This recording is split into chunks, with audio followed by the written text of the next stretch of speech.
नमस्कार, मैं हूं रमेश भट्ट और आज मैं बर्बीकॉल टॉक्स के माध्यम से अपनी लाइफ जर्नी आपको बताने जा रहा हूं।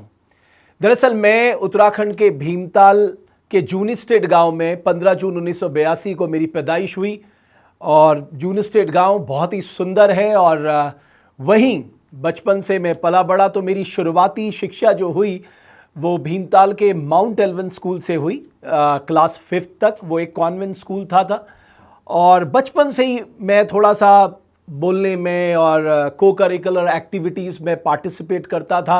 नाटक में पार्टिसिपेट करता था, कव्वाली में पार्टिसिपेट करता था, डिबेट वगैरह में मैं पार्टिसिपेट करता था। यानी ये बचपन से ही मेरे रुझान थे और इस तरह मेरी लाइफ जर्नी शुरू हुई। तो जब मैंने अपना क्लास 5th पास किया तो उसके बाद मैं हरमन माइनर स्कूल है भीमताल में ही, बड़ा विख्यात स्कूल है, वहाँ मैंने एडमिशन लिया। तो ये जो जर्नी थी मेरी 6 से 12 तक की, ये बड़ी इंटरेस्टिंग जर्नी रही। वो इसलिए भी मैं बताऊं कि आपको बहुत कुछ सीखने को मिलता है। एकेडमिक्स के अलावा भी आप बाकी चीज़ों में आपको नई नई चीज़ें सीखने को मिलती है। लेकिन आज जैसा समय नहीं था, मतलब इतनी इन्फॉर्मेशन एक जगह में जैसे आज है तब नहीं हुआ करती थी। तो मेरा रुझान पढ़ाई में कोई बहुत ज़्यादा नहीं रहता था कि मैं बहुत ही पढ़ने लिखने वाला छात्र था। मैं एक बड़ा एवरेज स्टूडेंट रहा हूं अपने स्कूल का। लेकिन हाँ, एकेडमिक्स के साथ साथ बाकी चाहे वो स्पोर्ट्स एक्टिविटीज़ हो, को करिकुलर एक्टिविटीज़ हो, ड्रामेटिक्स हो, इन सब में मैं बहुत बढ़ चढ़ के पार्टिसिपेट करता था। सबसे इंटरेस्टिंग बात मेरे लिए ये थी कि जहाँ भी गाने की बात होती थी, जहाँ भी डिबेट की बात होती थी या जहाँ भी खेलने की बात होती थी तो मैं थोड़ा आगे रहता था, क्योंकि ये मेरे शौक थे। लेकिन ज़िंदगी इतनी आसान नहीं दिखती जैसा हम कहते हैं कि हमने भी बड़ा संघर्ष किया, क्योंकि मैं अपने परिवार में 4 भाई बहनों में सबसे छोटा हूँ। आप सोचिए कि पिताजी जो अर्जित करते थे उससे परिवार चलाना इतना आसान नहीं होता। तो हमने भी बहुत मुश्किलात देखे, बहुत गरीबी देखी और एक समय तो ऐसा था कि साहब खाने के लिए भी आटा नहीं था तो पड़ोस से आटा लाना पड़ता था। ये बड़ा संघर्ष चला। एक संघर्ष तो हमने अपने जीवन में ऐसा देखा कि हमने कई दिनों तक, मेरे परिवार ने जो रोटी खाई वो हमारे यहाँ कहते हैं बिच्छू सिसौड़े की सब्जी के साथ खाई, जो आज भी मेरा सबसे फेवरेट भोजन है। तो बहुत मुश्किलात देखी। तो जब मैं 6th-7th में आया तो पढ़ाई के साथ साथ मैं डिबेट कंपटीशन में पार्टिसिपेट करने लगा, उससे मेरी थोड़ा हिम्मत बढ़ी। इस बीच में हम सब जानते हैं कि उत्तराखंड में नवरात्र के मौके पर, शारदीय नवरात्र के मौके पर रामलीला का आयोजन होता है। तो मैं रामलीला के मंच पे बढ़ चढ़ के पार्टिसिपेट करता है। तो मैंने शुरुआत शत्रुघ्न के पार्ट से की।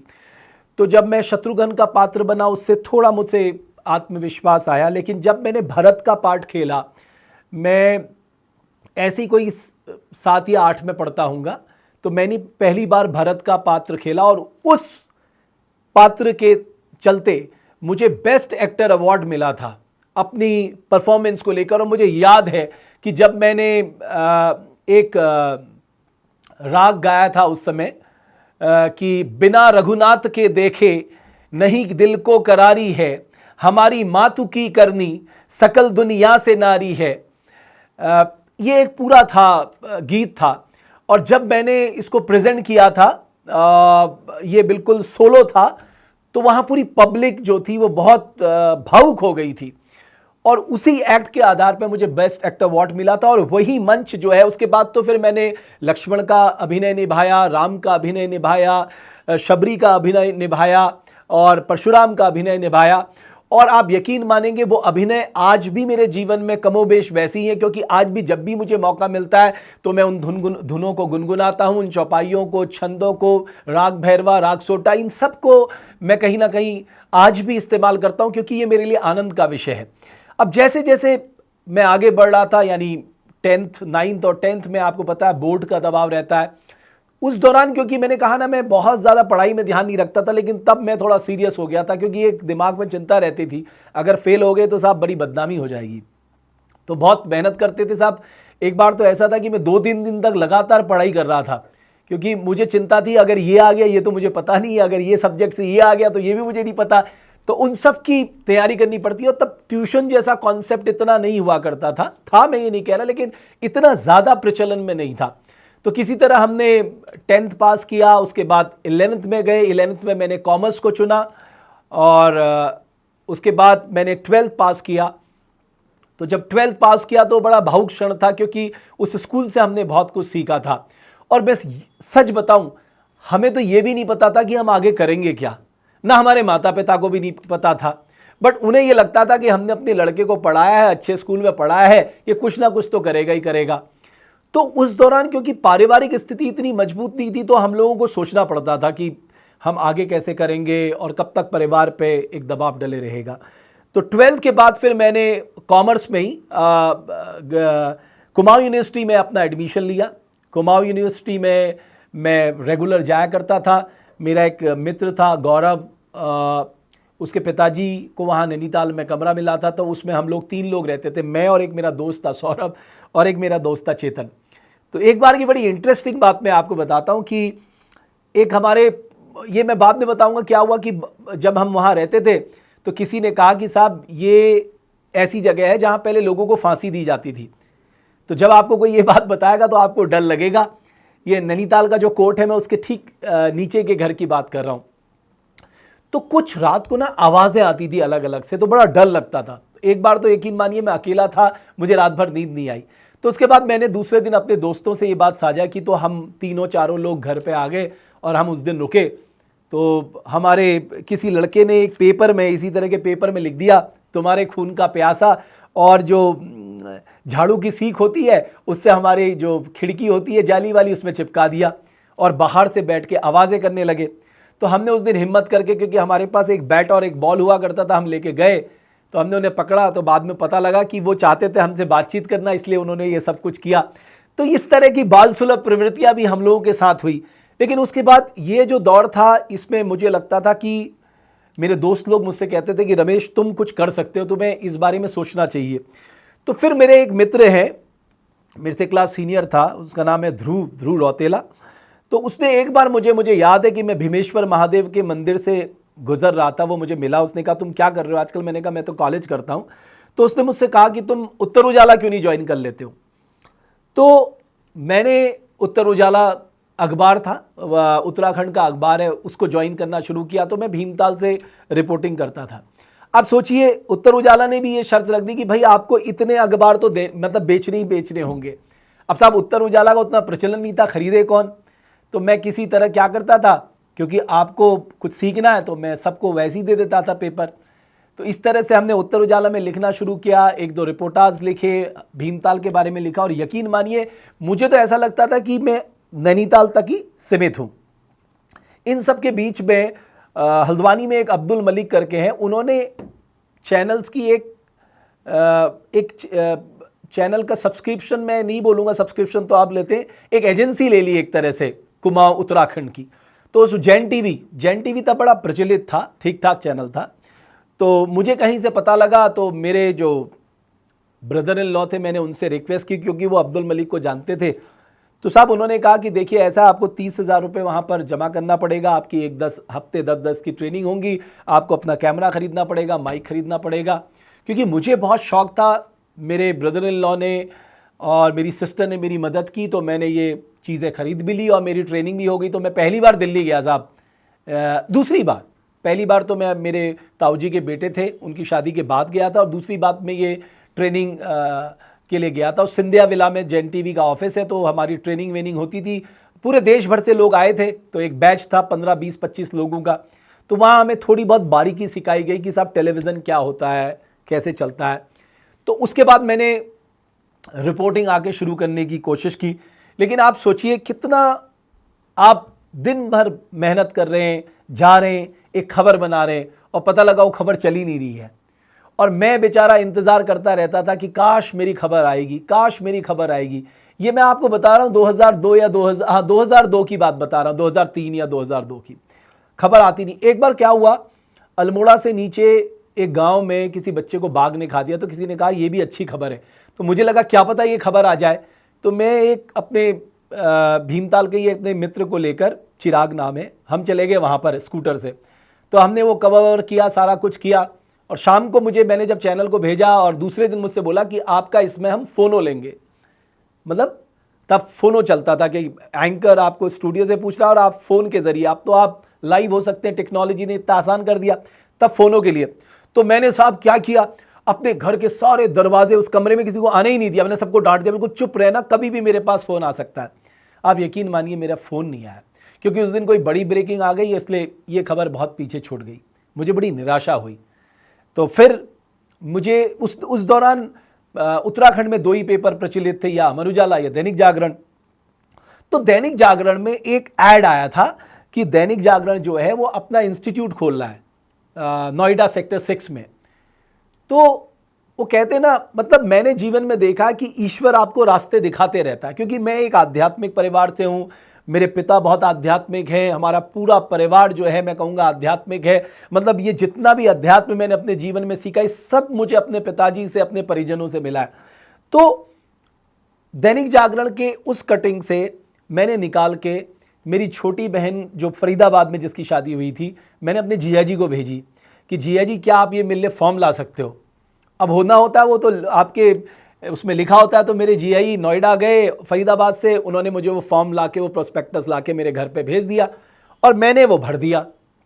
भरने के बाद अब क्योंकि फ़ीस ज़्यादा थी तो फिर मैंने सोचा कि मैं नहीं जाता हूँ, क्योंकि इतने पैसे हैं नहीं। तो फिर मेरी जो बड़ी सिस्टर है उसने कहा नहीं करना है। तो फिर क्या हुआ कि मैं वो प्रोस्पेक्टस लेके चला गया सेक्टर 6 नोएडा में। तो मेरे लिए तो बिल्कुल अलग अनुभव था। मैं यहाँ भीमताल में रहा हुआ और वहाँ जाके तो साहब उन्होंने इंटरव्यू लिया, वो जो उनकी बेसिक प्रोसीजर थी वो उन्होंने कंप्लीट की। तो उन्होंने कहा ठीक है साहब, आप ऐसा करेंगे कि ये फ़ी वी जमा कर दीजिए और आप इस दिन से फला तारीख से आपकी क्लासेस शुरू हो जाएंगी। तो साहब नोएडा सेक्टर 6 में हमारी तालीम दूसरी बार शुरू होगी। आप सोचिए, पहले जैन टीवी में सीखा, उसके बाद उत्तराखंड में आकर वो सब इम्प्लीमेंट करने की कोशिश की, अलग अलग स्टोरीज़ की, और तीसरी बार फिर मैं वापस नोएडा गया और वहाँ पर मैंने अध्ययन किया, वो भी एंकरिंग का। तो 6 मंथ का कोर्स था। तो मीनवाइल मैं अपना बीकॉम भी कंप्लीट कर रहा था यहाँ से कुमाऊं यूनिवर्सिटी से, क्योंकि 2 साल मैंने रेगुलर किया, तीसरे साल में नोएडा चला गया। तो उस बीच में काफ़ी नए लोगों से जान पहचान हुई। फिर वहाँ जाके, मतलब वो जाके मुझे पता लगा कि भाई रमेश भट्ट, ये दुनिया भीमताल से बहुत अलग है, भारत बहुत बड़ा है, उससे भी बड़ी दुनिया है, तुम्हें तो कुछ भी नहीं पता है। तो जब अब इस चीज़ का मुझे एहसास हो गया कि मुझे कुछ नहीं आता और बाकी लोग तो बहुत कुछ जानते हैं। वहाँ एक लाइब्रेरी के सर थे सक्सेना जी, मैं उनसे बड़ा प्रेम करता था, उनके दुआ सलाम नमस्ते करके, और मैं लाइब्रेरी में बैठ के ज़्यादातर पढ़ा करता था और मैंने खूब मेहनत करना शुरू किया। मतलब आप सोचिए कि स्कूलों की किताबों को कम समय देने वाला व्यक्ति ने अब अपना पूरा जीवन जो है वो किताबों के साथ जीना शुरू कर दिया। वहाँ मैं फरीदाबाद अपनी बहन के साथ रहता था और कॉलेज जाता था, मतलब इंस्टीट्यूट जाता था, इंस्टीट्यूट में जाके रोज़ पढ़ाई होती थी। अब हमारा लालच क्या था, मैं ये बड़ी दिलचस्प बात बताऊं, हमारा लालच ये था कि टीवी 7 का एक दैनिक जागरण करके एक चैनल लेके आने वाला है, चैनल 7 करके। हमारा लालच ये था, क्या पता हमें भी वहाँ मौका मिल जाए। मैं सच बता रहा हूँ आपको, ये लालच था। तो हम बड़ी मेहनत करते थे, अपने को अलग तरीके से दिखाते थे, टॉपिक्स पढ़ते थे, डिबेट्स करते थे, चर्चा करते थे, संवाद करते थे। लेकिन क्या हुआ कि उन्होंने वहाँ से 1-2 बच्चों को लिया और हमारा नाम उसमें नहीं आया। फिर हमसे कहा गया नहीं आप चिंता मत करिए, आपको हम कहीं इंटर्नशिप में लगाएंगे, किसी न किसी चैनल में तो लगाएंगे। वैसा भी नहीं हुआ। एक समय इतना निराशा और हताशा का माहौल था ज़िंदगी में, मैं आपको बता नहीं सकता। अब घर वापस जाऊं तो किस मुंह से जाऊं। परिवार ने इतनी आशा और विश्वास के साथ आपको दिल्ली भेजा है, आपकी दोनों बहनें, आपका भाई, सबकी आशाएं आप पे टिकी हुई हैं। दोनों मतलब तीनों ये चाहते थे वो कुछ बन के आए, और मैं किस मुंह से घर जाऊं, मेरे पास तो नौकरी भी नहीं है। तो क्या था, पैसे भी क्या था, मेरा मोबाइल, एक बार की दिलचस्प बात बताऊं, मेरे को एक मोबाइल दिया मेरे भाई ने। वो मोबाइल क्या हुआ, वो बात कर रहा था, वो गिर गया, उस पर गाड़ी चढ़ गई। फिर मेरे भाई ने मुझे एक नया मोबाइल खरीद के दिया। वो मोबाइल क्या हुआ, मैं हल्द्वानी में किसी पीसीओ के बूथ से फ़ोन कर रहा था, वो गलती से वहाँ भूल आया, तो उन्होंने रख लिया। बाद में कहा आप तो यहाँ भूल के आए ही नहीं। अब फिर मतलब आप सोचिए ना कितनी मुश्किलें आती, और इतने पैसे होते नहीं थे। तो जब मैं इतना परेशान था कि मेरा एक दोस्त था आर्यन राठौर, वो और मैं साथ दैनिक जागरण के इंस्टीट्यूट में पढ़ाई करते थे। तो हम एक वहाँ का एक छोटा सा अखबार था, वहाँ चले गए। और आप सोचिए, मतलब 45-46 तापमान होगा बाहर, इतनी गर्मी थी। उन्होंने हमें भेजा कि आप ऐसा करिए, हम आपका टेस्ट लेंगे, आप एक अस्पताल है यहाँ नोएडा में, उस सरकारी अस्पताल है, उस पर कुछ रिपोर्ट बना के लाइए। तो मैं और आर्यन, क्योंकि हमारे पास इतने पैसे भी नहीं थे, हम पैदल ही चले गए। हमने कहा 2-3 किलोमीटर है, चलो पैदल चलते हैं।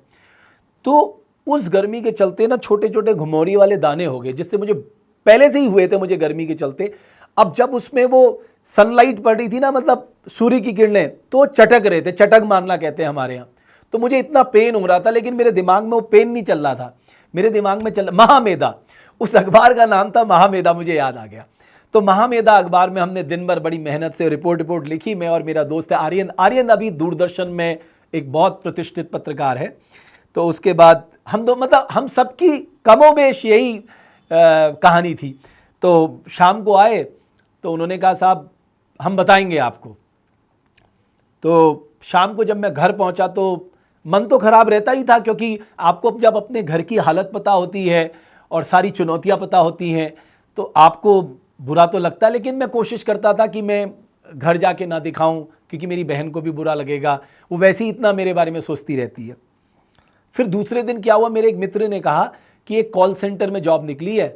तो जब मैं फरीदाबाद से नोएडा जाता था, वो बीच में पड़ता था, वो अपोलो हॉस्पिटल के पहले फ्लाईओवर से उतरती ही लेफ्ट हैंड साइड में। तो मैं वहाँ कॉल सेंटर के लिए गया, तो उन्होंने कहा जी ऐसा है, हम आपको 4,000 रुपये देंगे। तो मैं तैयार हो गया।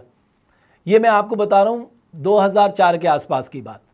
2004 में मैं तैयार हो गया, मैंने कहा चलो 4,000 रुपये मिल जाएंगे, उससे मेरा काम चल जाएगा। अब सब 4,000 रुपये में वो हुआ।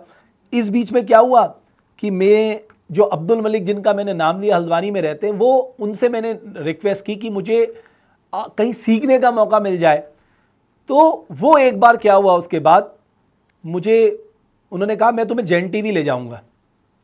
इस बीच मैं बहुत भावुक था, मतलब मैं बहुत रो पड़ा जब मैं अपने पिताजी को बात कर रहा था। तो मैंने अपने पिताजी से कहा मैं मेहनत तो कर रहा हूं, लेकिन कोई रास्ता नहीं दिख रहा मुझे। तो उन्होंने कहा कि तू चिंता मत कर, बजरंगबली तेरा साथ देंगे, और अब जहां जाएगा बजरंगबली पहले ही मुकद्दर तान के तेरे लिए खड़े होंगे। तो उससे मुझे बहुत विश्वास आया।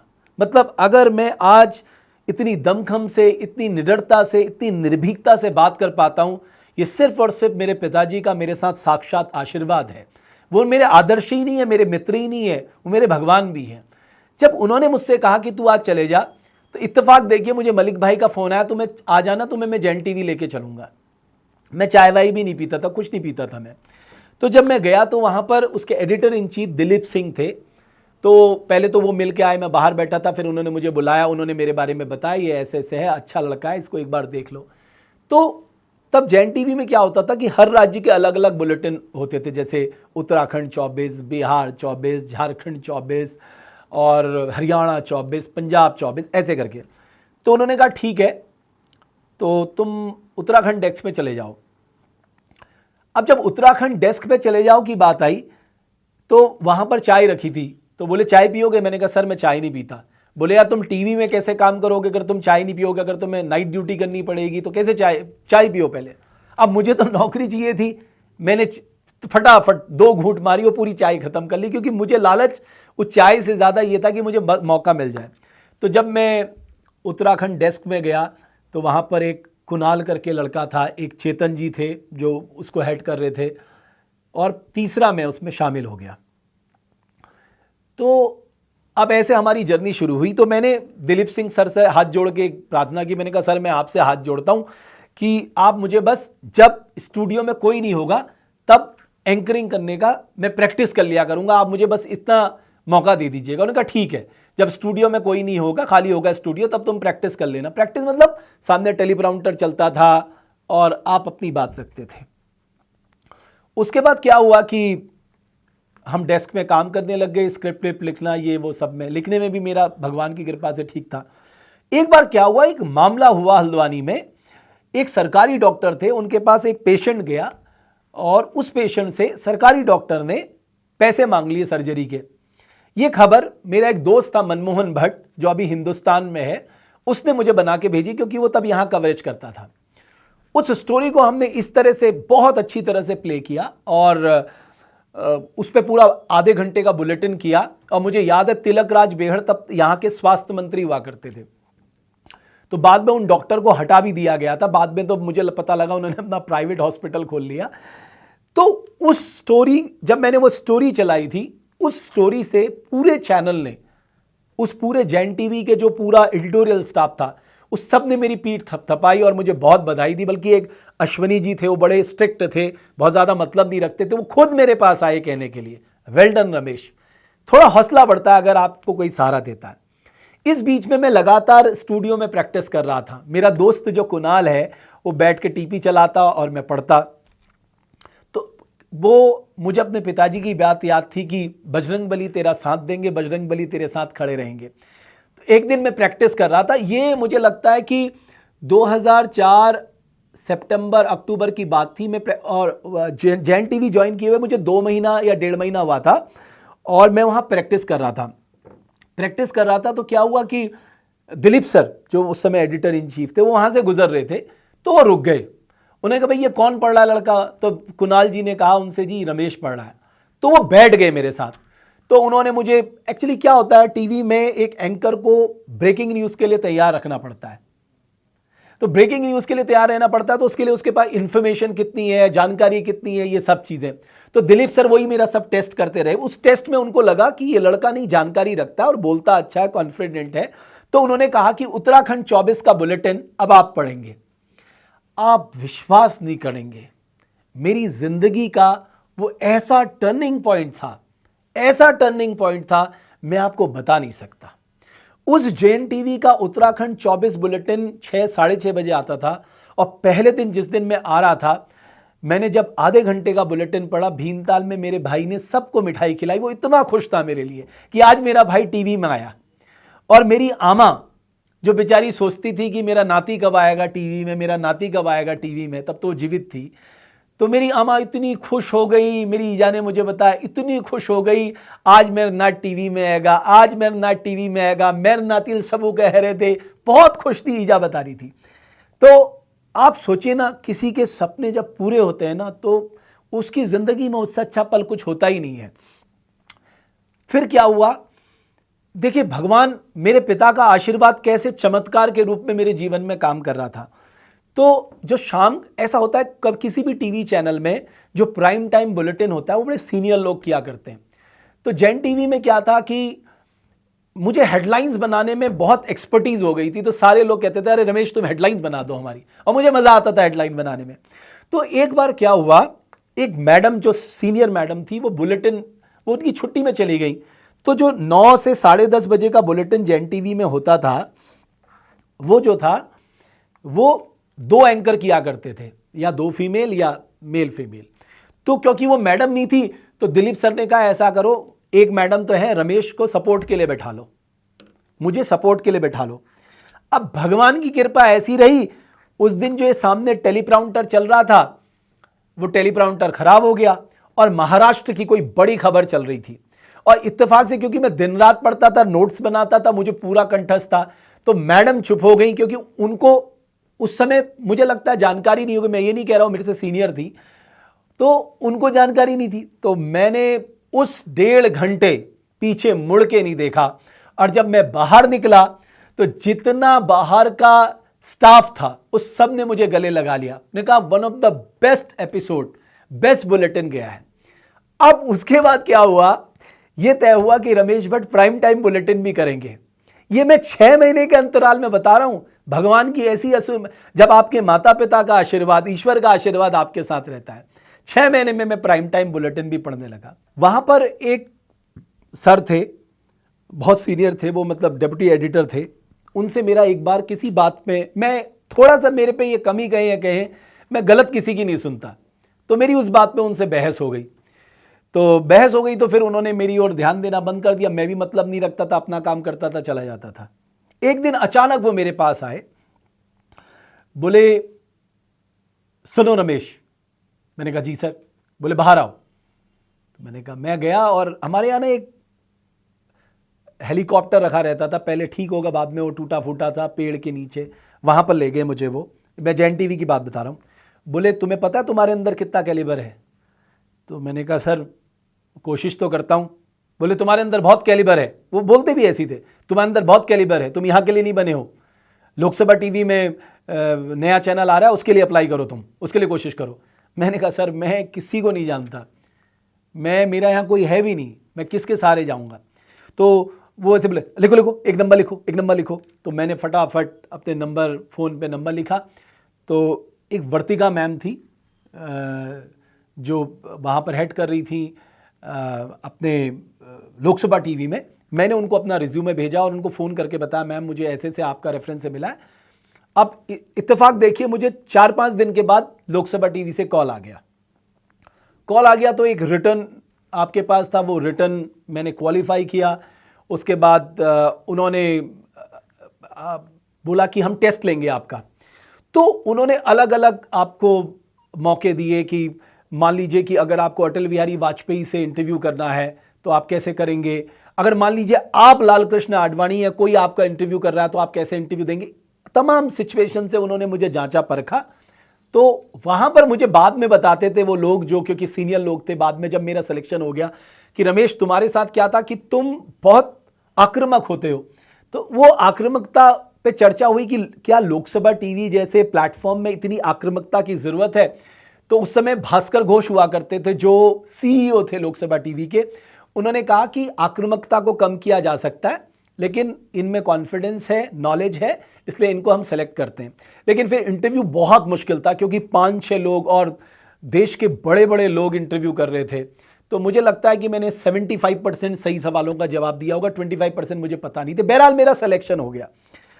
अब मैं आपको सबसे बड़ी बात बता रहा हूं, जब मैं जैन टीवी में था तो मुझे 2,880 रुपए मिलते थे, 2,880 रुपए। और जब मेरा लोकसभा टीवी में हुआ तो मुझे 25,000 रुपए की पहली जॉब मिली। और जब मेरे पास रविंदर भैया, मैं आज भी उनको इतना प्यार करता हूं, उन्होंने वो भास्कर घोष साहब के पीए थे और उन्होंने जब मुझे फ़ोन किया रमेश तुम सेलेक्ट हो गए हो, तुम्हारा अपॉइंटमेंट लेटर मेरे पास पड़ा है। और मैंने कहा, मैंने पता पूछा, मैंने कहा सर मेरी तनख्वाह क्या होगी? तो उन्होंने बोला तुम्हारी तनख्वाह 25,000 रुपये है। और मैं डीटीसी की बस में बैठ के बदरपुर बॉर्डर से पार्लियामेंट की तरफ को जाने लगा। तो मैंने अपनी माता जी को फ़ोन किया और मुझसे मतलब मुझे याद है मुझसे रोका ही नहीं गया। मुझे इतना रोना आ गया, मतलब इतनी बुरी तरह रोना आ गया और सारे गाड़ी वाले मेरी तरफ देख रहे करके आ रहा है करके। तो बहरहाल मेरे लिए खुशी का मौका भी था और मैं वहाँ पहुँचा, मैंने अपना अपॉइंटमेंट लेटर लिया और उसके बाद मेरे जीवन का अमृतकाल, जैसे आज अमृतकाल चल रहा है ना, वैसे मेरे जीवन का मानो अमृतकाल शुरू हो गया। मैं दिन रात एक करता, मेहनत करता। आप सोचिए, सब सोचते होंगे जैसे शाम को हम 9 बजे ऑफिस से निकल रहे हैं, क्योंकि बदरपुर बॉर्डर में बहुत जाम लगता था, तब तो फ्लाईओवर बना नहीं था। तो कई बार तो ऐसा होता था हम 12-1 बजे घर पहुंच रहे हैं और क्योंकि सुबह 7 बजे ऑफिस पहुंचना होता तो 5 बजे ही निकल जाते थे। तो ऐसे ऐसे करके लोकसभा टीवी में मेहनत की, अपने सीनियर्स का भरोसा कमाया और मतलब मैं इतना लकी आदमी हूं। फिर मैं कहूँगा मेरे पिता का आशीर्वाद कैसे काम कर रहा था। एक 23 साल का नौजवान, वो सुषमा स्वराज, प्रणब मुखर्जी, लाल कृष्ण आडवाणी, मायावती, अरुण जेटली, बड़े बड़े नाम हिंदुस्तान के जिनके बारे में लोग सपने में भी मैं उनके साथ इंटरव्यू कर रहा था। और उस दौरान तकरीबन नहीं तो 50,000 से ज़्यादा लाइव शोज किए होंगे उस पूरे लोकसभा टीवी के दौरान। और बड़ी इंटरेस्टिंग घटनाक्रम हुआ। एक बार घटनाक्रम में बताऊं, आप लोगों को अच्छा लगेगा सुन के, और ये हमारी युवा पीढ़ी के लिए बहुत इंपॉर्टेंट बात है कि तब के जो गृह मंत्री थे आदरणीय शिवराज पाटिल जी, उनको इंटरव्यू करना था और वो होम मिनिस्टर थे। और ये था कि वो पार्लियामेंट आ रहे थे और हमारी पार्लियामेंट लाइब्रेरी बिल्डिंग में हमारा स्टूडियो था।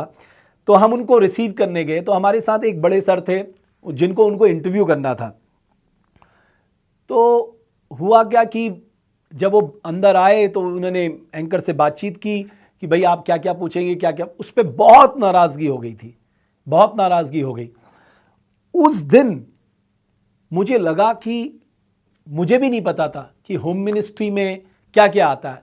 तो एंकर ने बताया कि साहब होम मिनिस्ट्री मतलब law and order, home ministry का मतलब इंटरनल सिक्योरिटी। उन्होंने और क्या, उन्होंने कहा सर मुझे तो यही पता। बोले आप मेरा इंटरव्यू नहीं ले सकते। तो वो उस दिन चले गए, उन्होंने इंटरव्यू नहीं दिया गृह मंत्री ने। बोले आपके एंकर को पता ही नहीं है। उस दिन मुझे पता लगा कि नॉलेज होना कितनी ज़रूरी है। आपके पास नॉलेज नहीं है तो आप अधूरे हैं। तो मैं उस दिन बैठा और मैंने होम मिनिस्ट्री के लिए वेबसाइट में देखा, तो मुझे पता लगा साहब अगर आपको इनके इस होम मिनिस्ट्री के बारे में जानकारी लेनी है, आप एनुअल रिपोर्ट पढ़िए।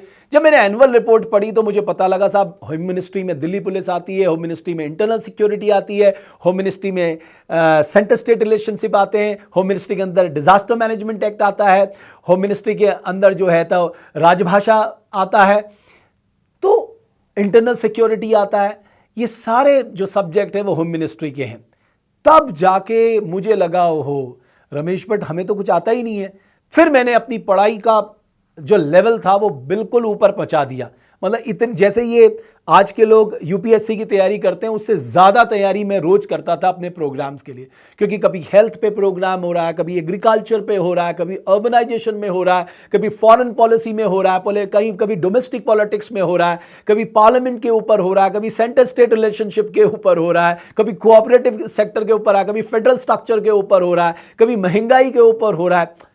एक दिन में आप सोचिए, एक बार पॉलिटिक्स का मुद्दा है, शाम को फॉरेन पॉलिसी का मुद्दा है, दिन में जो है आपका स्टेट के किसी का मुद्दा है। आप पूरे दिन तैयारी करते थे और कई दिन तो आप विश्वास नहीं करेंगे, मैं सुबह 3-3 बजे तक पढ़ाई करता था। मेरी पत्नी मुझसे आगे कहती थी कि अब सो जाओगे कि तुम्हें सुबह ऑफिस जाना है, क्योंकि मुझे लगता था कि मैंने पढ़ाई नहीं। लेकिन भारत सरकार के सचिव, देश के बड़े बड़े विशेषज्ञ, देश के बड़े बड़े मंत्री, सांसद, इतने बड़े बड़े लोग आपकी डिबेट्स में आते थे। आप सोचिए आपका आत्मविश्वास कितना बढ़ जाता है। लेकिन एक समय ऐसा था कि अब लग रहा था कि आपको प्राइवेट की तरफ जाना चाहिए। फिर मैं आपको बताऊं ईश्वर आपकी कैसे मदद करता है। मैंने कभी कहीं जाके नौकरी मानने की कोशिश नहीं की और मुझे लगता था आप जिस जगह पे हो वहां ईमानदारी से काम करिए। 2013 में मुझे जब न्यूज़ नेशन आया था तो मुझे बताया गया न्यूज़ नेशन में एक ऐसे एंकर को खोजा जा रहा है जो अर्थशास्त्र भी समझता हो, कृषि के बारे में भी जानता हो, ग्रामीण भारत के बारे में भी समझता, मतलब उसकी समझ हो, पार्लियामेंट भी समझता हो, ये समझाओ। तो उन्होंने 4-5 लोगों से पूछा, सब ने मेरा नाम सजेस्ट किया और उस समय क्योंकि ज़्यादातर लोग लोकसभा टीवी में आते भी थे और सब परिचित भी थे, तो शैलेश सर का मुझे फ़ोन आया कि आप आ सकते हैं।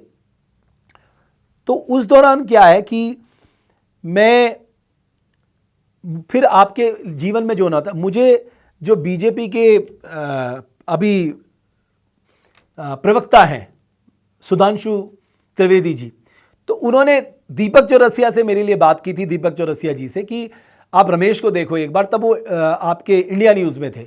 तो पहले मैं इंडिया न्यूज़ के ऑफिस गया, ये कहीं लेट हो गए तो इन्होंने कहा मुझे 2-3 घंटे लग जाएंगे। तो मैंने कहा यार यहाँ छोड़ो, वहाँ चलते हैं अपने न्यूज़ नेशन गया। शैलेश जी ने मुझे देखा था, उन्होंने मेरे वीडियो तब तक सब देख लिए थे। उन्होंने मुझसे पूछा तुम्हारी तनख्वाह कितनी है? मैंने कहा सर इतनी है। तो साहब वहाँ मेरी 85,000 रुपये में नौकरी लग गई। ये 2013 की बात बता रहा हूँ। ये मेरे लिए और अच्छा क्षण था कि मेरी तनख्वाह बढ़ गई, मेरे लिए खुशी भी थी। तो फिर मैंने न्यूज़ नेशन ज्वाइन किया और न्यूज़ नेशन शुरू हो गया। उसके बाद 2013 की ये जो आपदा थी उत्तराखंड में आई, उसके कवरेज के लिए मैं आया। उस समय फिर उसके बाद मुझे इंक्रीमेंट मिल गया। लेकिन कहते हैं कि आपके हुनर को, आपके पास हुनर है, आपके पास काबिलियत है, लेकिन आपकी काबिलियत को इंपॉर्टेंस कौन देता है, उसको तराशता और तलाशता कौन है। तो मेरी जिंदगी में अब वो क्षण आने वाला था। एक ऐसा दौर आया कि 2000 मैं विदेश यात्रा में था, जापान गया प्रधानमंत्री जी के साथ। कई बाकी पत्रकार भी जाते हैं, ऐसा नहीं कि मैं ही गया, बाकी हमारी यात्रा चल रही थी। तो मेरे काम को लेकर मेरा ऑफिस सेटिस्फाइड था, मेरे बॉसेस सेटिस्फाइड थे। तो मुझे याद है, मैं उनका नाम ज़रूर लेना चाहूँगा, क्योंकि मेरी ज़िंदगी में उनका कंट्रीब्यूशन केवल इसलिए नहीं कि जो मैं बात बताने जा रहा हूँ, आपका मॉरल सपोर्ट, आपका हौसला देना बहुत बड़ी चीज़ है। उनका नाम था अतुल कुलश्रेष्ठ, जो हमारे चैनल को ओवरऑल देखते थे। तो उन्होंने मुझे बुलाया एक दिन, ये दिवाली से पहले की बात थी। तो बोले, रमेश तुम बहुत अच्छा करते हो, बहुत मेहनती हो, तुम्हारे नॉलेज भी बहुत अच्छी है, मैं बहुत खुश हूँ तुमसे और इसी तरह से काम करो। और मैं तुम्हारे इंक्रीमेंट की सोच रहा था। तो बोले तुम कितना इंक्रीमेंट चाहते हो अपना? मुझे वो आज भी बिल्कुल, तो मैंने कहा सर आप तय कर लीजिए। तो आप एक बात सोचिए, 85,000 से कौन इंक्रीमेंट में कितना सोचता? वो सोच लेता ज़्यादा 1 लाख, या ज़्यादा से ज़्यादा उसकी सोच जाती वो 1.5 लाख तक पहुंचता। मैंने कहा सर आप तय कर लीजिए। सर ने मुझे एक पर्चा आगे को बढ़ाया और उसमें लिखा था 2.5 लाख रुपए। आप सोचिए, 85,000 से 2.5 लाख रुपए। ये केवल पैसे की बात नहीं थी, मेरे हुनर को सम्मान देने की बात थी। इसलिए मैं आपको आज सच बताता हूं कि मैं जब भगवान से प्रार्थना करता हूं, इस व्यक्ति के लिए भी मैं हमेशा प्रार्थना करता हूं कि इनके पैर में भी कांटा ना चुभे। क्यों? क्योंकि इनका मेरे जीवन में बहुत कंट्रीब्यूशन है। केवल कंट्रीब्यूशन सैलरी बढ़ाने का नहीं है, कंट्रीब्यूशन विश्वास जताने का है, कंट्रीब्यूशन मॉरल सपोर्ट देने का है, कंट्रीब्यूशन आगे का रास्ता दिखाने का है। इसलिए अतुल जी, मैं कहूँगा सही मायने में उन्होंने मुझे तलाशा और एक प्लेटफॉर्म दिया। इस तरह से न्यूज़ नेशन में मेरी जर्नी आगे बढ़ती गई। हम लोग रोज़ मेहनत करते थे। उसके बाद एक बार क्या हुआ, मैं अपने परिवार के पास रुड़की आया हुआ था कि मेरे पास अचानक फ़ोन आया कि आपको, ये मैं 2017 की बात बता रहा हूँ, त्रिवेंद्र सिंह रावत का इंटरव्यू करना है। और मैं त्रिवेंद्र जी को जानता भी नहीं था। मुझे ये पता था कि ये मुख्यमंत्री बन गए, लेकिन मैं कभी उनसे मिला नहीं था। मैं उन नेताओं को ज़रूर जानता था, जैसे हरीश रावत जी थे क्योंकि वो पार्लियामेंट में थे, सतपाल महाराज जी थे, प्रदीप टमटा जी थे, या बाबा जी थे, या भगत सिंह कोश्यारी जी थे। मैं इन सबसे परिचित था, पर मैं त्रिवेंद्र जी से कभी नहीं मिला। तो मैं कपड़े भी नहीं लाया था। तो मैंने फैब इंडिया अपना रुड़की में जाके अपने लिए एक शर्ट खरीद ली, एक वो हाफ बास्केट खरीद ली और मैं तैयार हो गया। तो मैंने अपना क्वेश्चनर बनाया। तो जब हम यहाँ पर इंटरव्यू करने आए, तो जब इंटरव्यू हुआ तो त्रिवेंद्र जी से जैसा मेरा अपना, मैं पूरी रिसर्च के साथ बैठता हूँ, अपने फैक्ट्स फिगर्स बताता हूँ, और ये ऑन रिकॉर्ड है, जो त्रिवेंद्र जी ने ही बताया। ये आप मत सोचिएगा कि मैं अपने मन से कह रहा हूँ, बल्कि मेरा सहयोगी जो कमल, जो अभी मेरे साथ यहाँ पर है, वो भी मेरे साथ उस दिन उस इंटरव्यू में था। हमने उनका इंटरव्यू वगैरह किया। मैंने उनसे तमाम सवाल पूछे कि साहब इस स्टेट के पास आपकी इकोनॉमिक विज़न क्या है, आपका पॉलिटिकल विज़न क्या है, उत्तराखंड को कैसे आप आगे ले जाएंगे, आपके पास चैलेंजेस बहुत हैं, डिस्पैरिटी है, इनकम डिस्पैरिटी है, आपके पास अर्निंग सोर्सेस नहीं है, डिपेंडेंसी सेंटर पे ज़्यादा है, बहुत सारे सवाल थे। तो बाद में त्रिवेंद्र जी का फ़ोन गया था, जो हमारे माननीय राज्यसभा सांसद हैं अनिल बलूनी जी, कि मेरे पास कोई ऐसा लड़का इंटरव्यू लेने आया था और वो बहुत काबिल लड़का है और मैं चाहता हूं कि अगर वो हमारे साथ आएगा तो बहुत अच्छा होगा। तो फिर अनिल जी ने मुझे फ़ोन किया, बल्कि उन्होंने मुझसे नाराज़गी भी जताई। मुझे याद है कि तुम देहरादून जा रहे हो, तुमने बताया नहीं। मैंने कहा सर मेरे को पता भी नहीं था, मुझे अचानक मेरे ऑफिस ने कहा कि आप ही को इंटरव्यू करना है।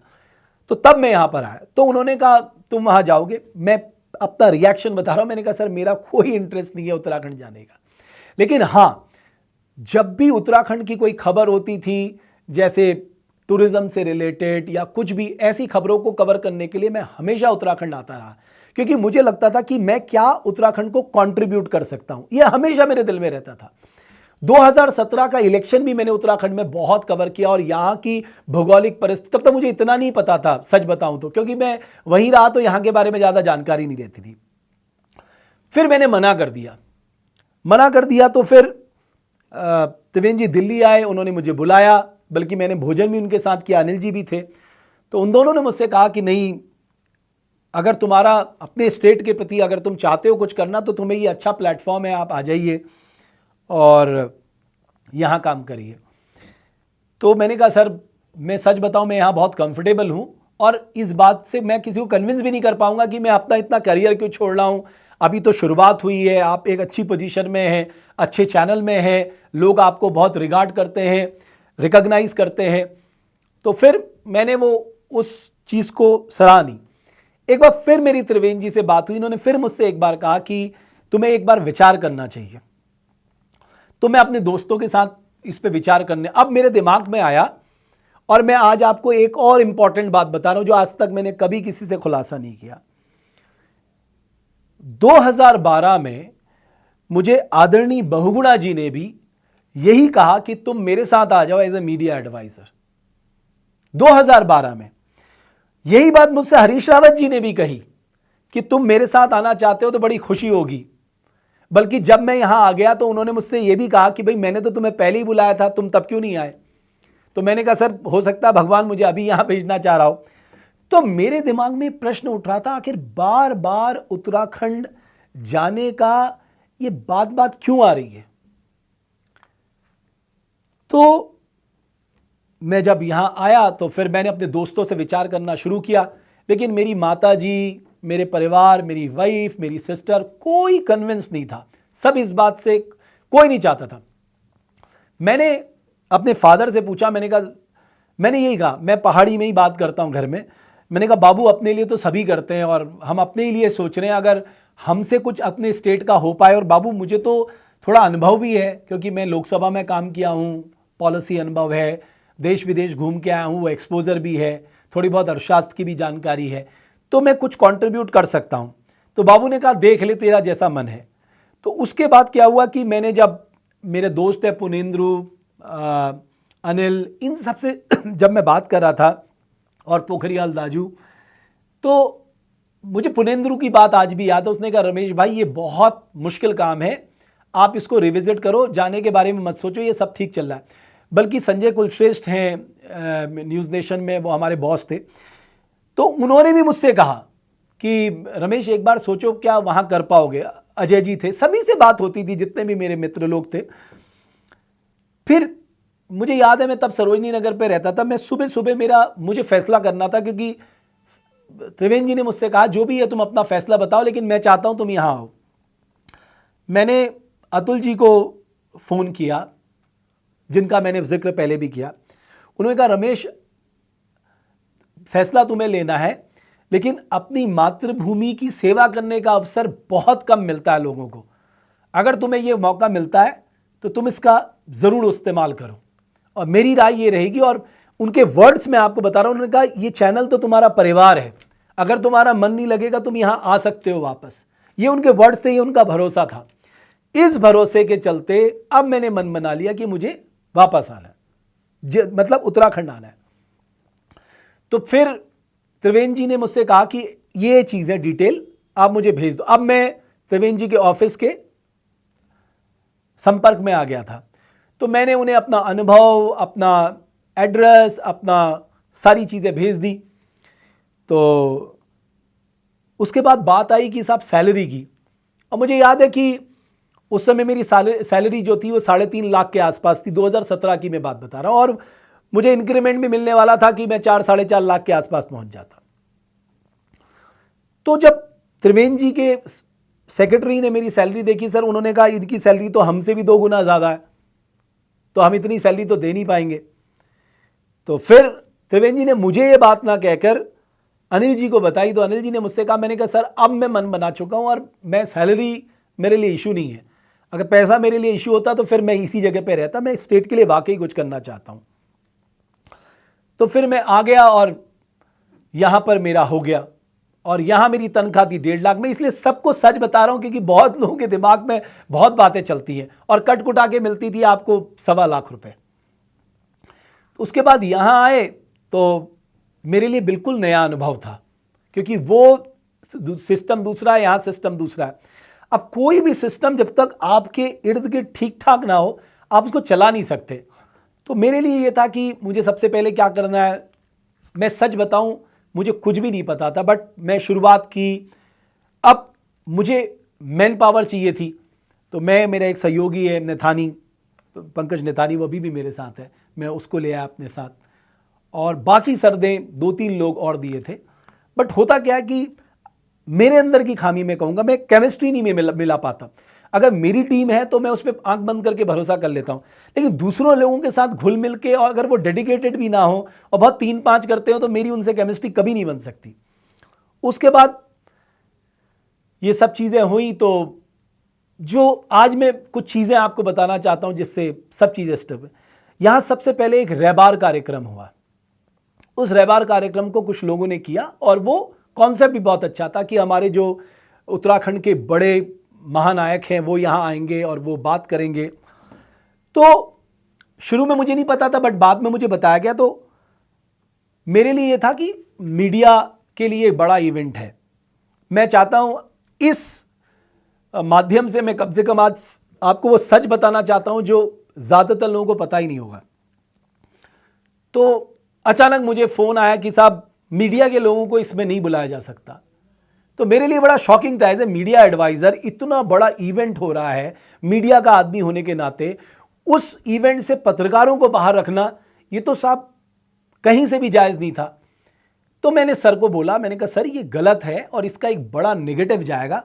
तो उसमें ये कहा गया कि साहब अगर नेशनल सिक्योरिटी एडवाइज़र आएंगे, वो सिक्योरिटी कुछ बातें बाहर आ गई तो अच्छा नहीं लगता। तो मैंने उनको कन्विंस किया कि साहब वो कोई अपनी सिक्योरिटी की बातें उत्तराखंड में थोड़ा करेंगे, वो तो उत्तराखंड की बातें करेंगे। तो हुआ ये कि सीएम साहब ने मेरी बात को एग्री किया, लेकिन फिर मुझे नहीं पता पर्दे के पीछे क्या हुआ। ये हुआ कि पत्रकार नहीं आ सकते। मेरे लिए वो बहुत ही डिसअपॉइंटिंग था कि बीइंग अ मीडिया एडवाइज़र मैं कन्विंस नहीं कर पाया कि साहब मीडिया के लिए इतना बड़ा इवेंट जो आपकी राजधानी में हो रहा है उससे उन्हें बाहर रखना ये कहीं भी सही नहीं है। मैं बहुत डिसअपॉइंटेड था, लेकिन और वो मेरे लिए पहला झटका था। तो मैंने किसी तरह कन्विंस करके मीडिया के साथ 2 इंटरेक्शन सीएम साहब के सेम डे करवाए बीजापुर गेस्ट हाउस में, सिर्फ इसलिए क्योंकि उनको भी इस इवेंट की जानकारी मिले। लेकिन मैं जानता था वो डिसहार्टेंड हैं, उनको बुरा लगा है और वो बिल्कुल सही थे अपनी जगह पे कि हमें क्यों इससे बाहर रखा गया, बिल्कुल भी नहीं रखा जाना चाहिए था। खैर वो बात गई। अब कुछ लोगों ने इस बात को मेरे खिलाफ प्रचारित शुरू कर दिया कि रमेश भट्ट जो है, अच्छा मेरे ही लोगों ने कह दिया अरे साहब आप आ तो जाते, बट रमेश भट्ट ने कहा इन मीडिया कर्मियों की क्या जरूरत है, मतलब आपका परसेप्शन गलत बनाने के लिए। जबकि मैं 3 दिन तक लगातार उलझता रहा। मैं 2 बार चीफ मिनिस्टर साहब के पास गया कि नहीं सर मीडिया को अलाउ करना ही होगा, और बल्कि 2-3 को तो किसी तरह मैंने अलाउ करवा भी दिया, लेकिन मेजॉरिटी जो थे वो बाहर थे, जो कि बिल्कुल गलत था। खैर वो बात गई, अब ये बात बनी। इसके बाद एक और घटनाक्रम हुआ। वो घटनाक्रम था जब वो टीचर जो थी मैडम बहुगुणा, वो वहां पर आई और उनके साथ सीएम साहब का कॉन्फ्रंटेशन हुआ। और उसके बाद मैं तब वहां मौजूद नहीं था। मुझे मेरा एक सहयोगी था पारितोष, उसका फोन आया कि सर यहां ऐसा हो गया। और जब तक मैं पहुंचता था तब तक उनको सिक्योरिटी बाहर ले जा चुकी थी सिक्योरिटी रूम में। तो मैंने मीडिया कर्मियों से कहा कि अगर आप दिखाएंगे, हो सकता है, मैं ये नहीं कह रहा, मैं हो सकता है कि मेरा तरीका थोड़ा सा वैसा हो, लेकिन किसी को डिसरिस्पेक्ट करने का मेरा कभी सोच नहीं रहती थी। उसके बाद वो खबर चल गई। तो साहब मैंने उसी दिन द सेम डे मैंने सीएम साहब की, मैं बल्कि हम गाड़ी में आ रहे थे, मैंने सीएम साहब को बता दिया था। मैंने कहा सीएम साहब ये जिस तरह से खबर चल रही है, मुझे लगता है कि आपको बीच में आके इस पे हस्तक्षेप करके इस बात को ये ख़त्म करना चाहिए। तो उन्होंने मुझसे कहा कि नहीं इसमें उनकी गलती है, नहीं करेंगे ख़त्म। मैंने कहा सर आप रिविजिट करिए, ये चीज़ों को यहीं ख़त्म कर देना चाहिए, ये एपिसोड बढ़ेगा। तो उन्होंने मेरी बात नहीं मानी। उसके बाद दोबारा मैं उनसे, मतलब आप बिलीव नहीं करेंगे, रात के 11 बजे भी मैंने उन्हें फ़ोन किया, मैं सुबह भी उनके पास गया।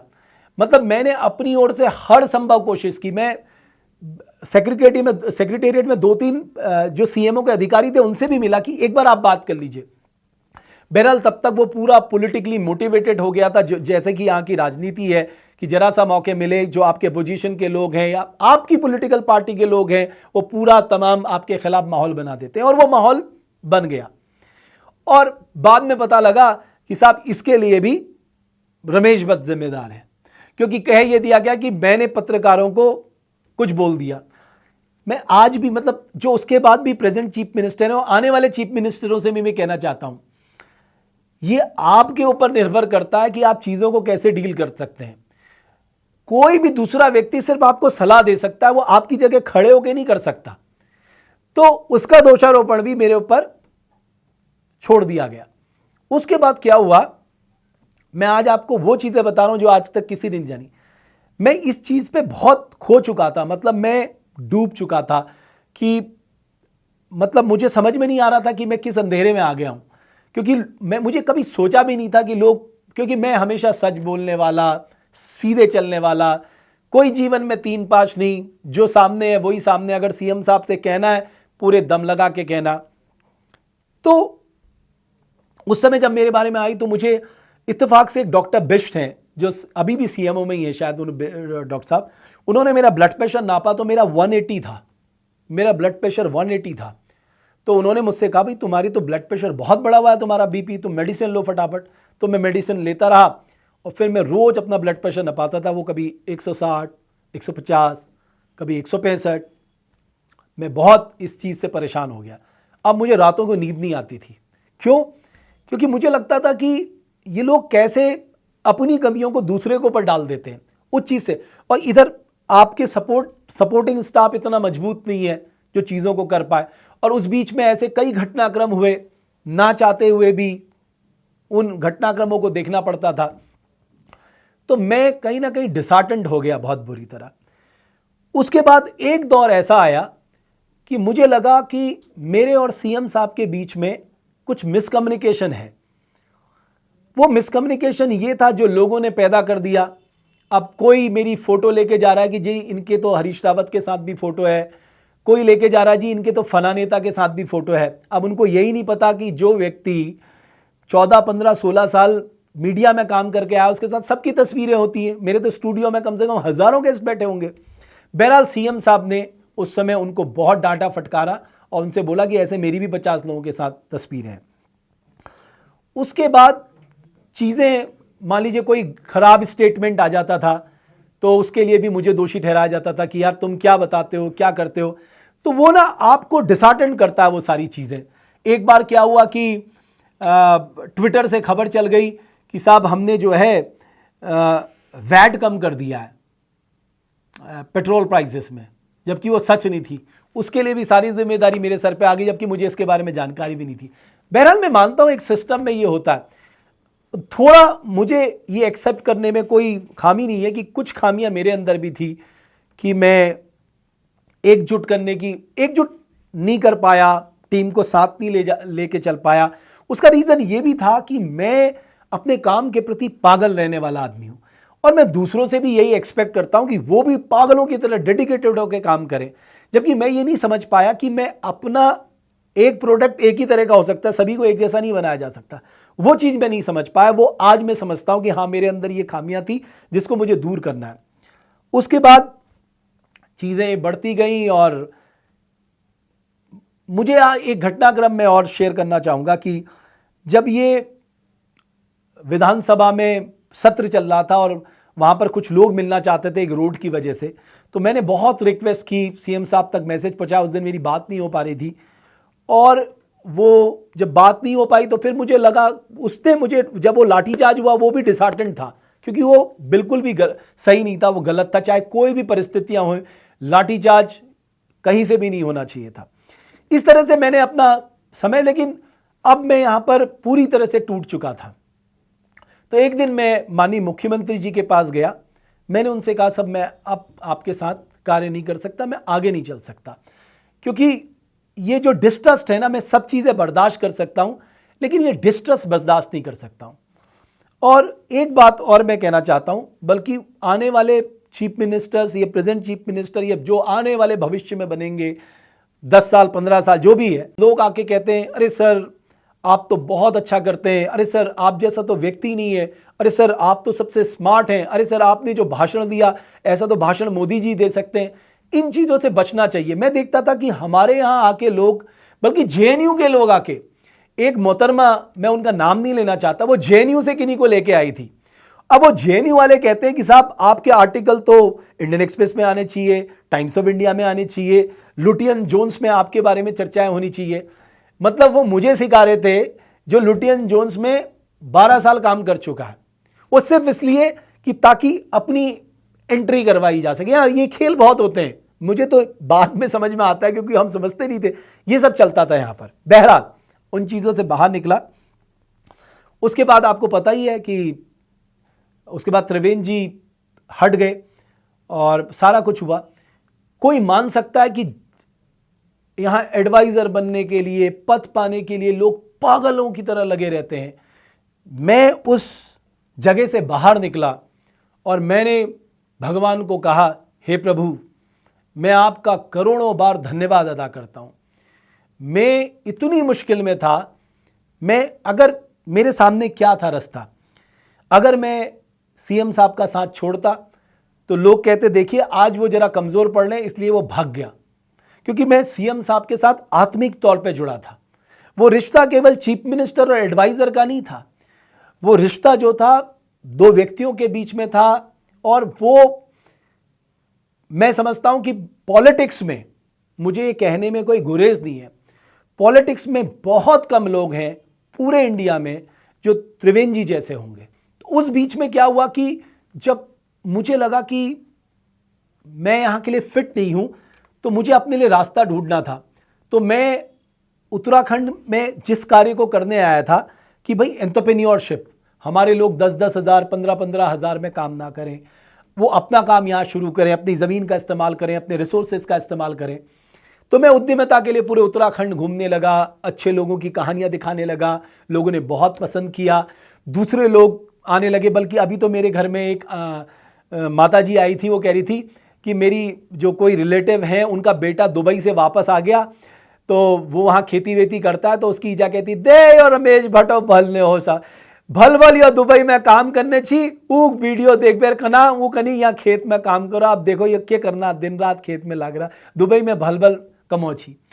मुझे अच्छा लगा कि लोग वापस आप, और आज देखिए कितने लोग जो हैं पॉजिटिव स्टोरीज लेके आ रहे हैं। कई सारे हमारे युवा साथी एक दूसरे की पॉजिटिव स्टोरीज लेके आते हैं। तो ये एक चेंज आया, मैंने देखा एटमॉस्फेयर पे। एक बात जो मुझे बड़ी खराब लगी उत्तराखंड में, वो ये लगी कि हम अपने स्टेट को अस्थिर करने में दिन रात लगे रहते हैं, खासकर पॉलिटिकल लोग, माफिया लोग। ये बहुत खराब बात है, मैंने ये नोटिस की है। कोई भी व्यक्ति हो उसको काम करने दीजिए, क्योंकि अगर राजनीतिक अस्थिरता आएगी इस राज्य के लिए बहुत नुकसान है। एक व्यक्ति है, हो सकता है उसके काम से आप खुश ना हो, क्योंकि सबको वो खुश नहीं रख सकता, बट एटलीस्ट आप उसे काम करने दीजिए, उसे 5 साल काम करने दीजिए, उसके बाद उसका एनालिसिस आप करिए। मैं अपनी पब्लिक से भी, मतलब उत्तराखंड की जनता से भी कहना चाहता हूं, कोई भी व्यक्ति है उसको 5 साल दीजिए साहब, आप उसे काम करने दीजिए। हो सकता है प्लस माइनस होंगे, कुछ गलतियां होंगी, कुछ अच्छाइयां होंगी, आप उसे 5 साल के बाद उसको रिविजिट करिएगा कि भाई इन्होंने क्या किया, लेकिन एटलीस्ट 5 साल सस्टेनेबल काम करने दीजिए। क्योंकि जैसे ही राजनीतिक अस्थिरता पैदा होती है उससे इस राज्य का बहुत नुकसान होता है। आप समझ लिए, आप 4 कदम आगे बढ़े, आप 8 कदम पीछे चले आए, ये कोई नहीं देखता। और उत्तराखंड को सबसे ज्यादा नुकसान राजनीतिक अस्थिरता ने फैलाया है, यहां के राजनेताओं ने फैलाया है, क्योंकि उनके निजी फायदे के काम नहीं होते, वो सब नाराज हो जाते हैं। अगर मान लीजिए कोई जनहित का फैसला नहीं हुआ है, वहां आप नाराज होते, समझ में आता है। भाई आपके क्या बोलते हैं उसको, आपके खनन के लाइसेंस नहीं हुए, आपके दूसरे लाइसेंसेस नहीं हुए, आप नाराज हो जाते हैं। ये नाराजगी की वजह नहीं होनी चाहिए। इसलिए कोई भी व्यक्ति, चाहे प्रेजेंट चीफ मिनिस्टर है, भाई काम करने दो, होता है, सबसे गलतियां होंगी अगर वो काम करेगा, बट एटलीस्ट 5 साल तो उन्हें काम करने दो। क्योंकि जैसे ही व्यक्ति बदलेगा वो नए तरीके से करेगा, जब तक कि वो समझेगा, सोचेगा, तब तक पूरा टेन्योर चला जाएगा। मैं आप सबसे ये अनुरोध करना चाहता हूं। तो मेरी ये एक पत्रकार से लेके, एक सलाहकार से लेके, हाँ, इस बीच मैंने उत्तराखंड के लिए कुछ करना चाहा। जैसे मैंने 6 मिनट के गीत में पूरे उत्तराखंड को दिखाया, जय जय हो बद्रीनाथा, जय काशी केदारा, जय जय हिमालय, देवों की जन्म भूमि, संतों की तपोभूमि, जय हरि हरिद्वारा जय जय हिमालय। फिर मैंने एक गीत लिखा जब कोरोना काल आया, मेरी आन है उत्तराखंड, मेरी शान है उत्तराखंड, मेरी बान है उत्तराखंड, मेरी जान है उत्तराखंड, मेरा सम्मान है उत्तराखंड, मेरी पहचान है उत्तराखंड, मेरा ईमान है उत्तराखंड। और फिर मैंने आखिर में उसमें लिखा था जननी जन्म भूमिष्य स्वर्गादपि गरीयसी। फिर तीसरा मैंने जब कुंभ आया तो मैंने कहा कुंभ के ऊपर भी, वो मेरे भोपाल के एक मित्र थे शर्मा जी, उन्होंने वो गीत लिखा था, गाया मैंने था कि पतित पावनी मां गंगा जो इस जग को तार रही है, चलते जाना रुकना ना तू, जीवन का तो सार यही है। बड़ा भव्य है, बड़ा अलौकिक है कुंभ का। इस तरह से गीत था, इतना तो ध्यान नहीं आ रहा। इस तरह से मैंने सांस्कृतिक कंट्रीब्यूशन करने की कोशिश भी की।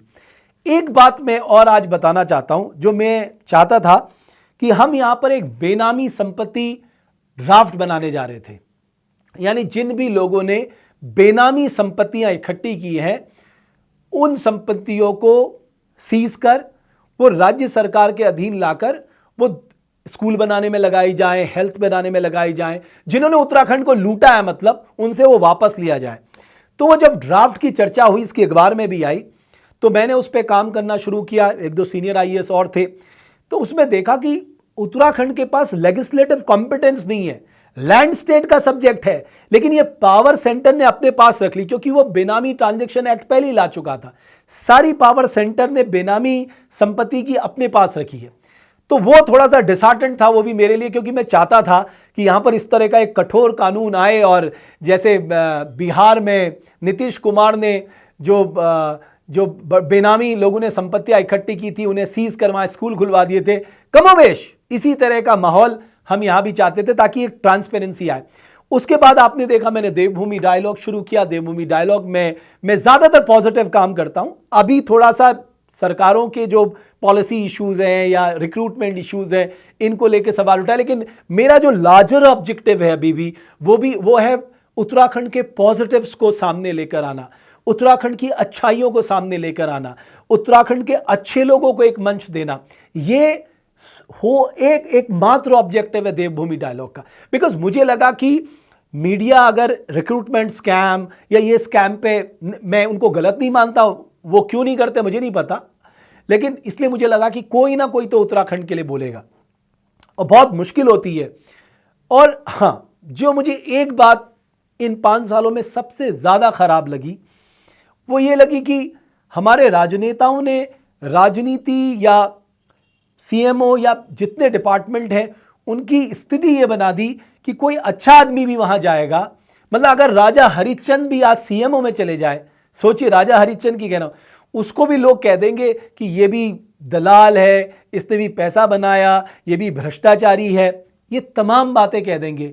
बट मैं जिस ऑब्जेक्टिव के साथ आया था, मैं सिर्फ सोच के साथ आया था कि मैं अपने उत्तराखंड को कंट्रीब्यूट करूं, मैंने पूरी ईमानदारी से निष्पक्षता के साथ उस काम को किया है। और मैं सच बताऊं, अगर मुझे पैसा कमाना होता, किसको अच्छा लगता, प्राइम टाइम एंकरिंग किसको पसंद नहीं है मुझे बताइए, देश के एक प्रतिष्ठित चैनल में किसको पसंद नहीं है? आपको इतना सारा पैसा मिल रहा है, आप दिल्ली में इतने बड़े गलियारे में काम कर रहे हैं, आप एक PIB एक्रीडेटेड जर्नलिस्ट हैं, सबको अच्छा लगता है। वो सारा चीज छोड़ के मैं अपने उत्तराखंड में लोगों के बीच गांव में जा रहा हूं, लोगों से मिल रहा हूं, उनके अनुभव जान रहा हूं, उनसे सीख रहा हूं। आज ये जो मुद्दा चल रहा है रिक्रूटमेंट स्कैम का, उस पर आवाज उठा रहा हूं, सिर्फ इसलिए कि हमारे उत्तराखंड में कुछ बदले। मैं एक और प्रार्थना अपने लोगों से इस कार्यक्रम के माध्यम से कहना चाहता हूं कि मेरा व्यक्तिगत किसी व्यक्ति के साथ कोई दिक्कत नहीं है, बल्कि अगर मेरे से कभी किसी का जाने अनजाने में कभी किसी का दिल दुखा हो या मैंने किसी के लिए गलत बोल दिया हो, हालांकि मैं कभी इन चीज़ों में पढ़ता भी नहीं हूं, मैं उसके लिए क्षमा चाहता हूं। लेकिन मेरा एकमात्र उद्देश्य है हमारा राज्य आगे बढ़े, हमारे राज्य के लोगों को यही नौकरी मिले, हमारे यहाँ पलायन कम हो, हमारे यहाँ खुशहाली लोगों में आए, पहाड़ और प्लेन्स में जो इतनी बड़ी डिस्पैरिटी है वो डिस्पैरिटी खत्म हो। ये सब के साथ मैं काम कर रहा हूं और मैं यकीन दिलाता हूं, मैं पहले भी ईमानदारी से अपना काम किया जब मैं जर्नलिज्म में था, जब CMO में था तब भी मैंने अपनी कर्तव्य निष्ठा पूरी निभाई, और आज भी मैं अपनी कर्तव्य निष्ठा पूरी निभा रहा हूं। और आगे भी भगवान की अनुकंपा और अपने माता पिता के आशीर्वाद से, आप सबकी शुभकामनाएं से मेरी कोशिश रहेगी कि जो भी चाहे वो एक नाखून भरी क्यों ना हो, एक बूंद भरी क्यों ना हो, मैं उत्तराखंड के लिए कर सकूं, वो मैं ज़रूर करने का प्रयास करूंगा। तो मैंने कभी सोचा भी नहीं था कि उत्तराखंड आने के बाद आपके ऊपर एलिगेशन भी लगेंगे, बट मुझे मेरे दोस्तों ने कहा था कि तू जिस जगह जा रहा है वहाँ पर एलिगेशन तो लगेंगे ही लगेंगे, रमेश चाहे तो कुछ भी कर लेना। बट मैं बड़ा फ्रीली आदमी हूँ, तो मुझे लगता था कि एलिगेशन क्या लगेंगे यार, हमसे हमारे पास छिपाने को कुछ भी नहीं है। तो एक बार क्या हुआ कि हमारा निकाला गया कि रमेश भट्ट ने लैंड खरीद ली। पहले तो बोला गया सूर्यधार, वो सच नहीं था, वह सिंधवाल गांव था। उसके पीछे की भी कहानी क्या बता, उसमें सबसे इंटरेस्टिंग बात थी कि मेरे पे आरोप लगा दिया कि मैंने वहाँ पर 10 करोड़ का पुल बनाया। बड़ी दिलचस्प बात यह है कि जब ये पुल बना या जो भी था, मुझे तो कभी, खैर मैं उस जगह गया भी नहीं। वो इंटरेस्टिंगली एक बार क्या हुआ, जब आप 14-15 साल नौकरी करते हैं तो आपके पास एक पैसा होता है, तो आपको नेचुरली लगता है, आपके फैमिली भी कहते हैं भाई इस पैसे को कहीं तो लगा लो। अब एक बात बताइए, जो आदमी इकोनॉमिस्ट का छात्र हो, जो आदमी थोड़ी बहुत जानकारी रखता हो, वो बेईमानी के पैसे से अपने नाम पे ज़मीन खरीदेगा। जब ये बात आ रही थी, मुझे एक ने सलाह दी कि भाई साहब अपने नाम पे मत खरीदे, उत्तराखंड बड़ी ख़राब जगह। मैंने कहा देखो भाई, मैं बेईमानी करता नहीं, ये मेरा अपना मेहनत का हार्ड अर्न मनी है, इससे मैं खरीद रहा हूँ, इससे किसी को क्या तकलीफ हो सकती है। वही मैंने किया, उसको प्रचारित, उसको, और जिसने दिया, अब खैर छोड़िए उस बात को, उनके बारे में क्या कहना, सबको, दुनिया के सबको पता है। उसके बाद क्या हुआ, वो मैटर हाई कोर्ट में चला गया। जब हाई कोर्ट में मैटर गया तो हाई कोर्ट में वो चल रहा है मैटर, उसमें डिपार्टमेंट से मांगा गया कि भाई ये पुल कब का बना है। पता लगा, मुझे भी नहीं पता था, पता लगा उस पुल की डिमांड 2002 से हो रही है, और साइमल्टेनियसली 2-3 चीफ मिनिस्टर ने उसमें बजट जारी किया और बोला यह गया कि मैंने बना दिया वो। तो मैं हमेशा से एक बात कहता हूं कि मुझे ये करप्शन करना या इलीगल मीन से पैसा अर्जित करना या लोगों को ठगना या लोगों से ये कहना मैं तुम्हारे काम करा दूंगा उसके बदले मुझे आप पैसे दोगे, मेरे ना जीवन के ये संस्कार है, ना मुझे ये सब चीज़ अच्छी लगती है। ये तो एक उत्तराखंड छोटी सी विधानसभा है, मैं तो 8-9 साल लोकसभा के भीतर काम किया हूँ साहब, लोकसभा जैसे प्लेटफॉर्म में। तो बस मुझे पता है लोगों की हाँ, एक बात और मैं बताऊं, जब मेरे पे ये आरोप लगा, मैं गोलजू मंदिर गया घोड़ाखाल। मैंने गोलजू देवता से हाथ जोड़कर कहा कि प्रभु आप जो सही है वो करना, आप सब जानते हैं। क्योंकि देखो हम नहीं जानते, अगर हम पे एलिगेशन लगा रहे हैं, हम कहेंगे, वो तो कहेगा ये आदमी मैं ईमानदार हूँ, जांच कर लीजिए। लेकिन मैं गोलजू देवता के मंदिर में गया, और उत्तराखंड के रहने वाले जितने भी लोग हैं वो जानते हैं कि गोलजू देवता न्याय के देवता। मैंने कहा आप न्याय कर देना। तो इस तरह से बहुत कुछ झेला, बहुत कुछ देखा। इसीलिए मेरे को सच बताऊं, मेरे को राजनीति से मन ही हट गया मेरा। मैंने कहा यहाँ भाई भाई का नहीं है, आपके सामने आकर कुछ और बोलते हैं, पीठ पीछे कुछ और बोलते हैं, पीठ पीछे षड्यंत्र करते हैं, झूठ बोलते हैं। अरे बड़ी मुश्किल से तो ये मानव जीवन मिला है, उसका ज़्यादातर समय भी आप आलोचनाओं में, एक दूसरे की टांग खींचने में, एक दूसरे के खिलाफ षड्यंत्र करने में, इस सब में खपा देंगे तो आपके जीवन का ध्येय भी पूरा नहीं होगा। मैं अपना जीवन का एक ध्येय लेकर आया हूँ, और मेरे जीवन का ध्येय जो मेरे पिता ने मुझे समझाया कि कबीरा जब हम पैदा हुए जग हंसे हम रोए, ऐसी करनी कर चलो हम हंसे जग रोए। एक दिन ऐसा काम करके जाना कि जब आप जा रहे हो लोग आपके लिए आपको याद कर रहे हो, आपके कर्मों को याद कर रहे हो, आपके बारे में अच्छी बातें करें आपके जाने के बाद भी। ये भाव हमारे जीवन में है। और बाकी तो देखिए, कुछ तो लोग कहेंगे, लोगों का काम है कहना, छोड़ो बेकार की बातों में कहीं बीत न जाए रहना। एक छोटी सी गीत मैं आप लोगों के लिए ज़रूर, क्योंकि मैंने कहा ना गीत जो है मेरे जीवन का एक बड़ा वो है। तो मैंने एक जगह जब ये गाना लिख रहा था तो मैंने उसमें लिखा था, आओ अपनी मेहनत से इसको सवारे, मिलजुल कर इस धरती को हम स्वर्ग बनाए, पानी और जवानी को बस यहीं खपाए, मिलजुल कर इस धरती को हम स्वर्ग बनाए। मेरी आन उत्तराखंड, मेरी बान उत्तराखंड, मेरी शान उत्तराखंड, मेरी जान उत्तराखंड, जननी जन्मभूमिश्च स्वर्गादपि गरीयसी, जननी जन्मभूमिश्च स्वर्गादपि गरीयसी। मैं बहुत बहुत धन्यवाद आप सबका करूंगा, इतना लंबा आपने मुझे सुना। उन लोगों का जिनका मैं नाम भूल गया हूं, बुरा मत मानना, बट आप सब के लिए मैं हमेशा कृतज्ञ रहूंगा, जीवन भर कृतज्ञ रहूंगा। मैं उसके लिए कृतज्ञ रहता हूं जिसने मुझे एक गिलास पानी पिलाया है, फिर आपने तो सुख दुख में हमारा साथ दिया है, इसलिए आपके प्रति कृतज्ञता। बहुत बहुत धन्यवाद।